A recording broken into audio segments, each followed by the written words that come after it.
தங்கப்புல 1000 பிரச்சனையா இருக்கட்டும், அது எப்பேற்பட்ட பிரச்சனையா இருக்கட்டும், நம்ம கூட பிறந்த அக்கா தம்பி அண்ணன் தங்கச்சி இதுகளோட பேசாம என்னத்த சாதிக்க போறோம்? நம்ம கூட பிறந்ததுகளோட பேசாம இருந்து நம்ம என்னத்த சாமி சாதிக்க போறோம்? ஒண்ணும் கிடையாது தங்கம்.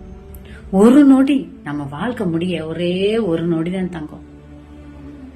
அந்த ஒரு நொடி வாழ்க்கை முடிஞ்சதுக்கு அப்புறம் அத்தனை வருஷமா பேசாம செய்யாம பார்க்காம பக்கத்துல இருந்தா கூட கண் கொண்டு பார்க்காம அதோட பேசாம இருந்து அந்த ஒரு நொடி வாழ்க்கை முடிஞ்சதுக்கு அப்புறம் ஐயோ ஐயோன்னு வயிற்றுலையும் வாயில அடிச்சுக்கிட்டு 1000 சொட்டு கண்ணீர் விட்டாலும் பலன் என்ன தங்கம்?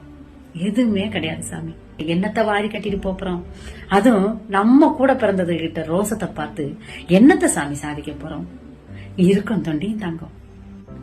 ஒன்னா பிறக்க மாத்திரம் தான் தங்க முடியும், ஒன்னா சாக முடியாது. இந்த நொடி சொந்தம் இல்லாத வாழ்க்கையில விட்டு கொடுத்து போகத்தான். அது எவ்வளவு பெரிய சண்டை சத்தமா இருந்தாலும் விட்டு கொடுத்து பார்த்து பேசி சந்தோஷமா பயணிப்போம் தங்கம், உடன் பிறந்த உடன் பிறப்புகளோட.